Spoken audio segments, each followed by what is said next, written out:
Okay, Dad, this is what it's called. Dad's called a cuckoo clock. Okay. So on the Ivory Engines track, Ivor and Jones of Steam were chuffing along, and they saw a car. Without a care in the world.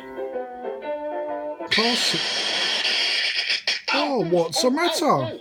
Oh, Ivor, I've told you a dozen times you mustn't jam your brakes on like that. Oh, you've given me a nasty bump on the nose. Oh, it's no use you saying you're sorry. Oh, come on. So Ivor kept puffing away. You need to get down, Jones of Steam, said Carr. What's the matter? What's this? There's a cuckoo. Oh, Ivor, you stopped for the bird. We can't leave it here, can we? We need to put it on the train. With that, Jones of Steam and Ivor puffed away to look for a home for the birds. Carr said, I'm going to Mrs. Porty's house to see if she's got anywhere. Jones of Steam was feeding the birds. Ivor was taking care of them. I've found some birds. I don't know what to do with them, he said Jones of Steam. Perhaps you should try a cuckoo clock, he said. Mischievous cat was moving around. Carr bipped his hooter. Beep, beep! Get out of it, you pesky cat! Boop, boop. And with that, he ran away.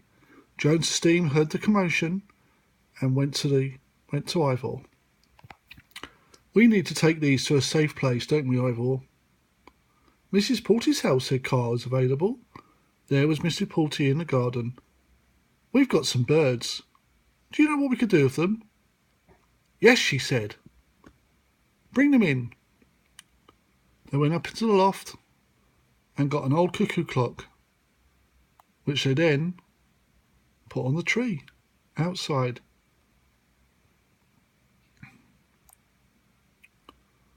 Come on in, Jones of Steam. Let's go and put this out. There's Bluebell. And there's Bluebell.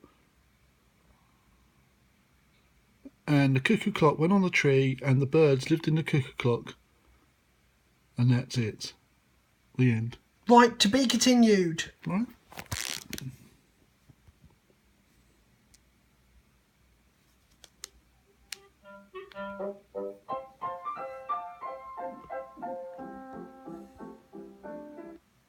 What does it say? The Cuckoo Clock. Oh.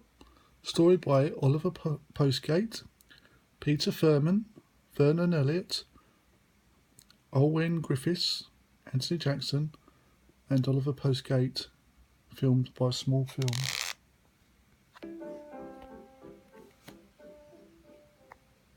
Right?